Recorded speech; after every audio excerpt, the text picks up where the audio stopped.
2 weeks ago we were 2 weeks away from getting married. She asked me to go to therapy with her. She was already seeing a therapist on her own, and wanted me to go with her and have a talk, before the wedding, where we could be completely honest with one another.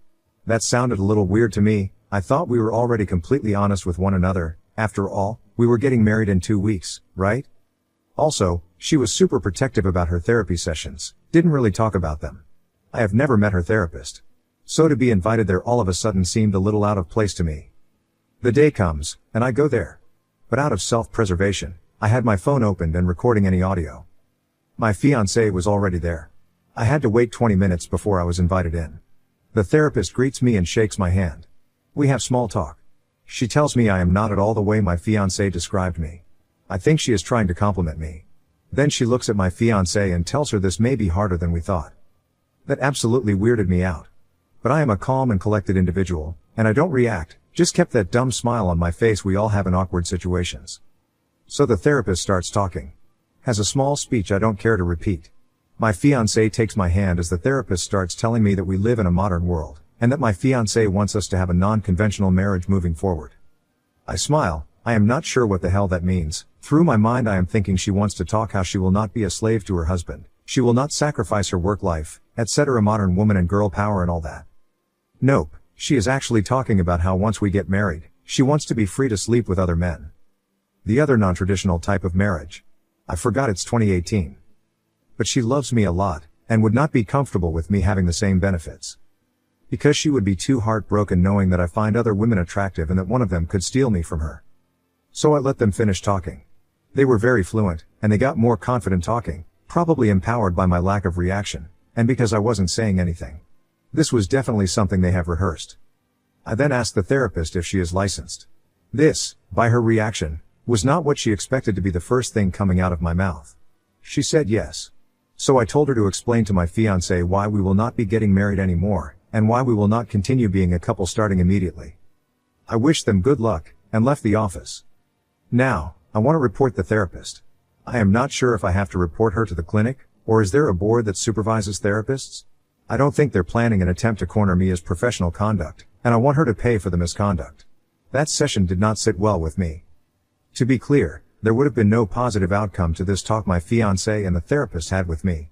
Even if she wanted a completely open marriage, where I could sleep with other women, the outcome from my part would have been the same. That is not a marriage, that is a sham. It also dawns on me, she might have cheated on me. Now that I have this clarity of mind, certain things don't match up. So I was a fool anyway. I listened to the recording, and I still can't believe what was said there. Anyway, I called off the wedding. I am a very easygoing guy. There are no fights with me because I am not seeking them. There are no conflicts, enemies, because my life is guided on principle and common sense. That might have given my ex the impression I will be easy to walk over, like a doormat, but she is an idiot for thinking that. Having listened to the recording a few times, I am confident the therapist recognized I am not how my fiancé must have described me in their sessions. Hence this may be harder than we thought. Now that the wedding is no longer happening, people are starting to ask questions I am not comfortable answering. How do I navigate this sea? I am sure my ex is doing damage control, but I have the recording, and if she goes too far off the path, I will not shy letting people know what she wanted us to talk about. But my parents and family also want answers, and I am not sure what BS to tell them. I don't want them to think I'm an idiot for allowing my ex to get to this point where she was so confident that she straight out told me she wants to fuck other dudes. She is also blowing my phone, my best friend's phone, my brother's phone. We can work on this. I didn't understand what they were telling me in the therapy session. She will do anything to fix this. It was the therapist's idea. She was against it, etc. Last cry of a dying siren. All her cries fall on deaf ears, and I am the owner of said ears. We were also working to get a loan to buy a house, but I canceled everything. I basically erased any ties we had financially, or otherwise. Her current plea is that in therapy she exposed her insecurities about our sexual history. I had considerably more partners than her, and the therapist came up with the idea we should level the field. Regardless of the truth of this, that therapist gets reported once I figure out where to do it, and what to say. This post is mostly a rant, but I would also want to know how would you handle the questions of friends and family. My ex is certainly doing her own damage control, and I don't want to be a he said, she said. I do have the recording, and I'm wondering if I should send it to the interested parties. My ex doesn't know I have the recording. Small update. I am at work, and I just received confirmation the journal has been returned to my ex.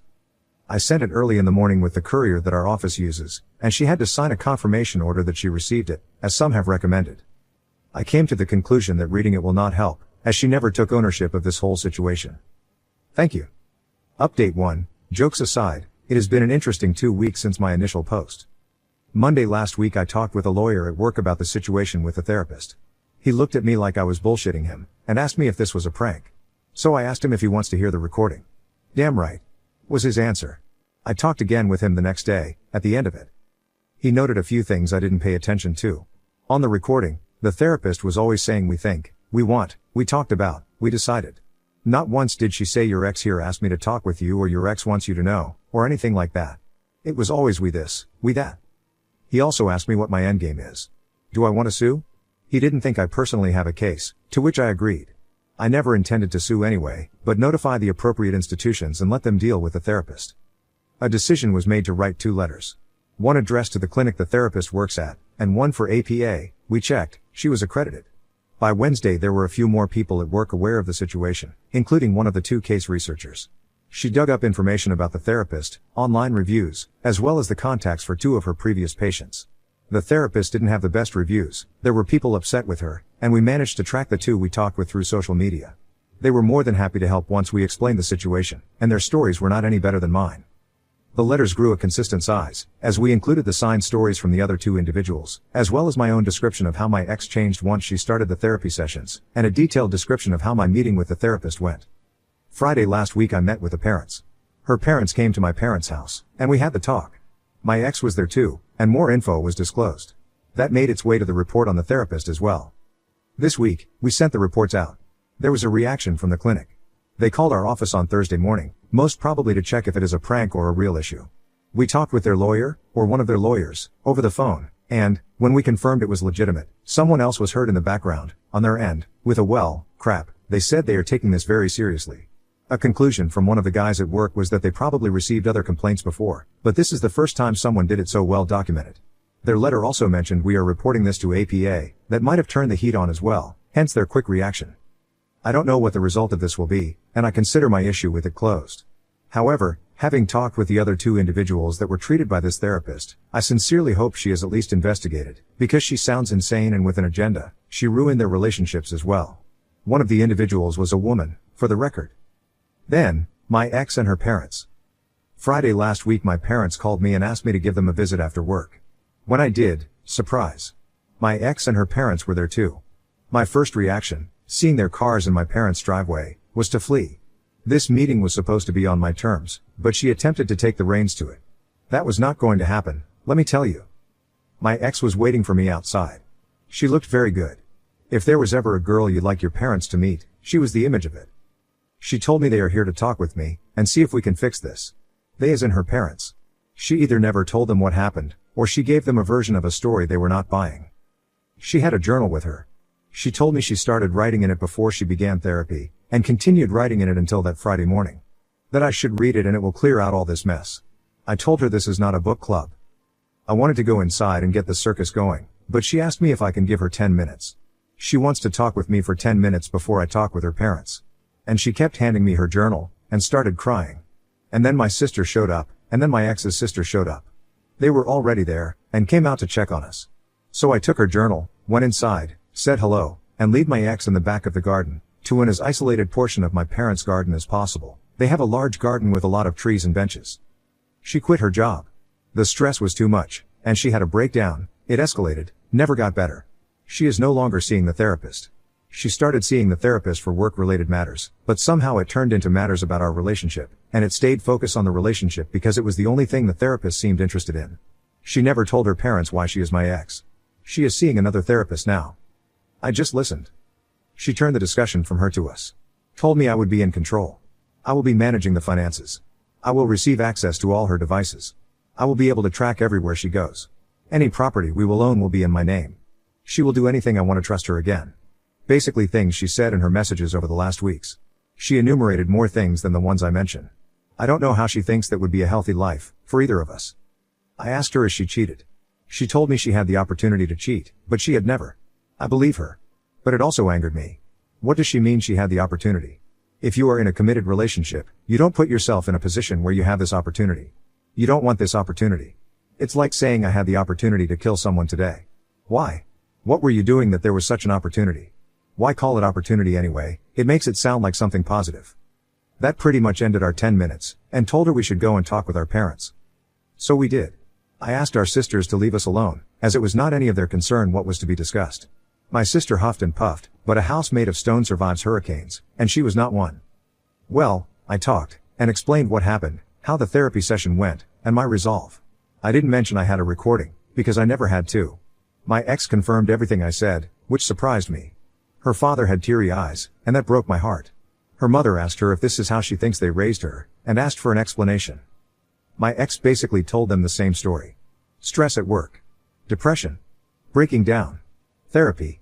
Therapist wanting to talk only about our relationship. That the therapist told her our relationship was the root of all her stress.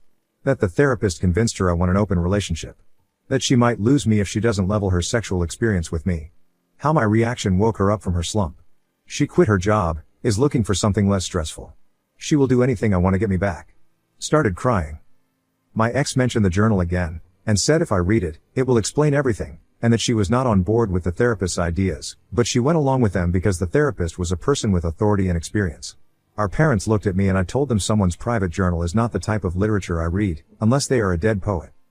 Big fucking mistake. My intention was to relate that someone's private journals usually becomes literature if they are a famous writer, or leader, and usually they are published post-mortem. Also, I was hoping they get the hint that I don't really want to read her journal, because it would be of no consequence. What was done was done. Everyone looked at me as if I wished death on my ex. You could smell the hostility in the air. So I said fine, and promised I will read her journal. You win some, you lose some, and then you use the wrong words and you lose a few more. My ex is seeing a new therapist. She showed her parents emails confirming her appointments. He's an older dude, with a white beard like Freud. I searched him online. He is married, he attends conferences, he wrote a few books, they are on Amazon. Seems like a solid character. Can you kids work this out? This was the second thing that angered me that day. As if this is child play, and we should just listen to the adults. We are not old enough to be in control of our own feeling, and we should definitely not be the ones to decide what we consider a betrayal you can't recover from. We are just kids and we should just work it out. So I won back some ground on the Dead Poets Society remark earlier. And this is how the day ended. We've known each other for 9 years, and have been a couple for 5 years. Even if there are legitimate reasons behind her behavior, how do you go back to being the same? This wasn't even a reset. My way of thinking about my ex has been fundamentally changed. She became a stranger I know a lot of things about. Sure, I still find her attractive. Very attractive, the way she looked last Friday was amazing. No denying that. But it was also calculated, I am not going to lie myself here. Hair done the way I like it, dress that I bought for her, the shoes I like the most, a hint of the perfume I gifted her, etc. The journal is on my nightstand. I haven't read it, and I probably never will. I did look through it, to see if it indeed is a year old, and it is. The way the pages folded, the ink is clearly older on the first pages, and you can see it progressing through the pages. The pen she used was attached to the journal, and I tested it, looks like the same ink. And the ink level in the pen is consistent with how much I assume the pen has been used for the last year to write the journal. It is not a fake. Everything about it is consistent with a year's worth of wear and tear. I don't see what good reading it will make me. A tool to play with one's mind? Well, not really. I don't think a year ago when she started writing it she intended to use it as manipulation. If what she told me is right, her new therapist suggested the idea to share the journal with myself. As for how I am handling people that are too curious about why the wedding is off, we had a huge difference of opinion that we could not find a solution to. More or less. But if her sister finds out why, and this is more than likely, because her sister is very close to their mother, everyone will find out the real reason why. Our parents want us to meet again next week. They told me to read the journal, and maybe that helps. Maybe we can work on it. Start again, fresh, since we have so much history. She will get treatment, she will get better, she still is the same woman I fell in love with, but she is not well right now. They can tell I still love her, or else I would not be so theatrical, their words, not mine. I don't think I will meet them next Friday. But, damn. She did look amazing. I would like to thank the community for the support and help. It was enough to help me put together a plan of action regarding the therapist. Thank you to those who provided resources and information about what to do. What should I do with her journal? Return it? Keep it and read it 90 years from now? Update 2, let's begin. The therapist is no longer working for the clinic. The major motivation behind that decision, most probably, has to have something to do with the clinic being sued. Someone else, completely removed from my situation, is suing the clinic. I don't have additional details on the matter. The therapist tried to contact Mirella, but was unsuccessful. I suspect she found out about my report on her, and wanted information. Who knows? Mirella did not engage with her, she was blocked and her queries went unanswered. There is a voice, deep, in the back of my mind, that whispers it may not have been the smartest decision to put together that report. I find it introduces the chance that people behind the suit may contact me for help, and shower me with unwanted attention. However, knowing all this, I still can't keep a very satisfied grin away from my face, knowing the therapist is in trouble. To those who have expressed doubt I have emotions, if this is not proof enough, I don't know what will satisfy you, and I pray to God you understand sarcasm. With Mirella, however, things are far more complicated. I wrote a small update in my previous post about her journal. My decision was to return it, and I was very clinical in my method. The courier we use at work delivered the journal to her that Monday morning. I did include a letter, explaining why I haven't read it. It all boiled down to not taking ownership of the situation.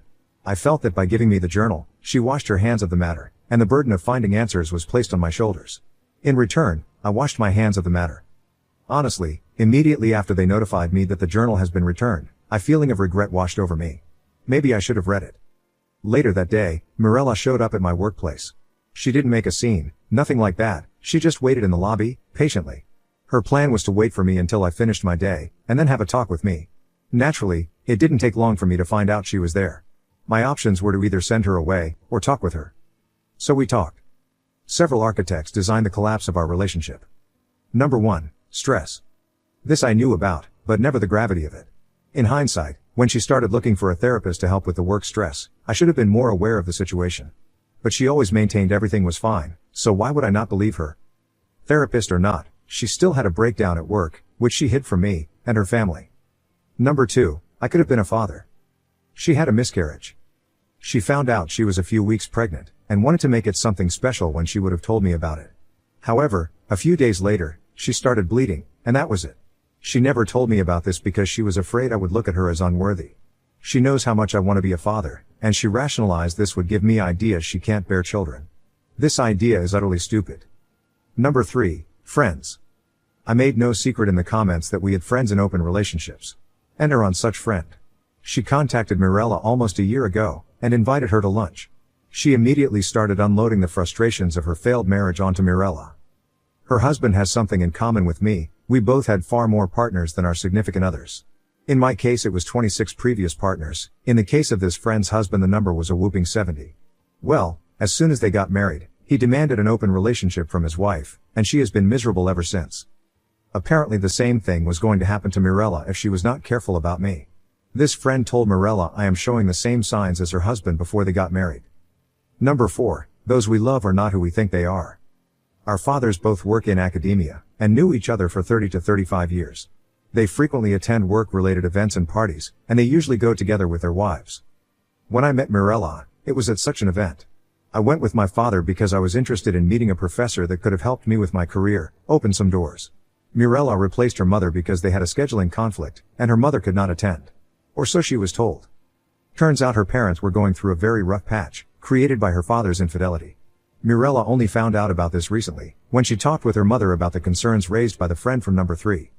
This was an obvious shock. Her parents were nothing but the perfect couple, a model to follow. They patched things up, obviously, and they managed to keep the illusion of a perfect marriage throughout the process. 4 horsemen of the apocalypse. Mix them with a therapist of dubious motivations, and that's how you end a relationship. The therapist was so happy to plan my open relationship. She confirmed everything the friend said. Men like me will never be satisfied with one woman. I will eventually look for more. There is only one way to correct my cheating impulses. Mirella has to sleep with other men, at least until we even the numbers. I will of course be against it, but that is fine. If I love Mirella I will understand. This was a layered idea. It will both correct my cheating behavior, it will confirm my love for her, and it will strengthen our relationship as a result. This plan would have obviously failed, and I think this is exactly what the therapist was looking for. Our relationship would of course not have survived. What the therapist didn't expect was how fast I would react. At least this is my hypothesis right now. The rest of the week, we met on a daily basis, and she answered every question I had. One thing was clear, as prepared to end things as I was, she was the opposite. Ready for the fight of her life if it meant our relationship could be saved. At the end of the week, I had to leave to another city, for work-related matters, and I was gone for a month. Originally it was supposed to be a 2 weeks trip, but it had to be extended for another 2 weeks. More billable hours, ha ha. Before I left, I handed Mirella a copy of the therapy session recording. She knew I had it. It was one of the first things I talked to her about when she showed up at my workplace Monday. I think listening to the recording shook her to the core. What she remembered about the therapy session was very different from what was on the recording. I think she finally realized where all my actions and behavior towards her came from. People at home knew about my work trip, and for the next 3 weeks I was left to my own devices. Minimal interference from anyone. It was awesome. Several people in the comments offered to drink a beer with me if I ever happened to be in their city. I took someone up to it. First time I've met another Redditor. Surprisingly, not a weirdo, haha. He and his wife were wonderful people. The 4th week, Mirella came to visit. We maintained contact the previous 3 weeks, going back and forth on various topics, always about us. One major issue had to be sorted out. After our wedding, we were supposed to go visit France for 2 weeks, sort of a honeymoon trip. Neither of us were able to do it immediately after the wedding, so it was booked 3 months after the wedding. And it was coming up. We had the plane tickets, non-refundable. Why can companies do this? We had the hotel reservations. What we didn't have was us. That 4th week, we talked some more, and agreed to go to France anyway, as friends. I can already imagine eyes rolling as you read that last sentence. France was amazing. You visit a country like that and realize the US is medieval in comparison. When you visit a museum, you can spot the Americans immediately. How to behave in foreign countries should be a mandatory course in our schools. We returned from France as a couple. This had nothing to do with the magic of Paris. It will however be a process. We are not back to our former selves, there is some rebuilding to be done. Several things we have agreed upon, in no particular order. She is looking for a new job, one that is less stress attached. Our friends in open marriages are now deemed a toxic influence, and we will no longer associate with them. We both like the name Mirella, and our first daughter will wear this name, thank you, France. Never hide anything like a miscarriage from your partner, I am monumentally pissed about this one. We will get a puppy and a kitten. She will continue to see her current therapist for a while. When we do get married, we'll do it for us. Smaller ceremony, just us and immediate family. We'll probably go to Italy next. I suppose this is not the exciting update everyone was waiting for. Many have asked for an update, and if you were looking for wrath, hate, revenge, I am sure there is a version of this where all these and more are possible. But as I said from the beginning, I didn't hate Mirella. My actions were nothing more than self-preservation. At the time, her actions indicated she wanted something that was contrary to what I thought we both agreed upon. Those worried about her mental state, there is no concern. Once the vapors of her therapist's influence dissipated, she returned to her former self, more or less. It's impossible not to be changed by these events, but she is in a very good place. You will remember she offered me control over the finances, to track her location at all times, open access to all her devices, etc. Aside from the lack of interest in such a lifestyle from my part, they were just a way of trying everything to continue discussion. We do agree we should be open with our devices, and for what it's worth, we have always been open, so nothing will chance here anyway. As for finances, we will do what we have always done, share them. Thank you to those who have talked with me in the comments and the private messages. There was some valuable advice I received from some of you, and I will be forever grateful. Writing these posts, but also interacting with you guys has been therapeutic, and a very good pressure release.